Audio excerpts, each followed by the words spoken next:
द्वारका नगरी, भगवान श्री कृष्ण का अद्भुत नगर। बहुत समय पहले की बात है, जब भगवान श्री कृष्ण ने धरती पर अवतार लिया और अपनी लीलाओं से सबको मोहित किया। उन्होंने कंस का वध कर मथुरा को कंस के आतंक से मुक्त कराया।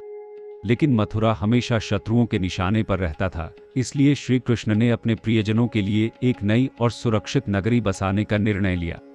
यह नगरी थी द्वारका। द्वारका का निर्माण श्री कृष्ण ने अपने दिव्य वास्तुकार विश्वकर्मा को द्वारका का निर्माण करने का आदेश दिया। समुद्र के किनारे उन्होंने एक ऐसी नगरी का निर्माण किया जो अद्वितीय और अनुपम थी। द्वारका के बारे में कहते हैं कि यह नगर सोने और रत्नों से सजी थी, जिसकी दीवारें चमचमाती थीं और घर इतने सुंदर थे कि वे किसी स्वर्ग से कम नहीं लगते थे।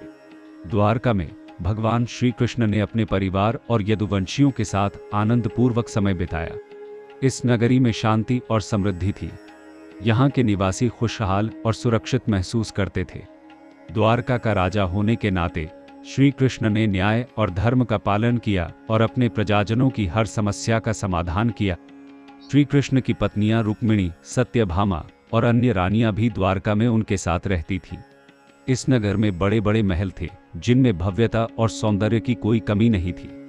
श्री कृष्ण के महल का सौंदर्य तो इतना अद्वितीय था कि हर कोई इसे देखता रह जाता था। द्वारका का अंत। लेकिन समय के साथ द्वारका की कहानी एक दुखद मोड़ पर आ गई।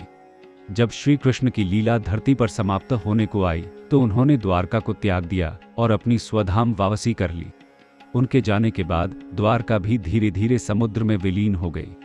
ऐसा माना जाता है कि स्वयं भगवान श्री कृष्ण ने समुद्र से कहा था कि वह द्वारका को अपने गर्भ में समा ले। द्वारका का महत्व। द्वारका केवल एक प्राचीन नगर ही नहीं, बल्कि एक पवित्र स्थान भी है। यह श्री कृष्ण की लीलाओं का साक्षी रहा है और उनके जीवन का महत्वपूर्ण हिस्सा रहा है। द्वारका की कहानी हमें यह सिखाती है कि सच्चाई और धर्म का मार्ग हमेशा अमर रहता है, चाहे समय कितना भी बदल जाए। आज भी द्वारका की खोज और इसके रहस्यों की चर्चा होती है। यह नगर हमारे इतिहास और संस्कृति का अभिन्न हिस्सा है और भगवान श्री कृष्ण की लीलाओं की गाथा को जीवित रखता है।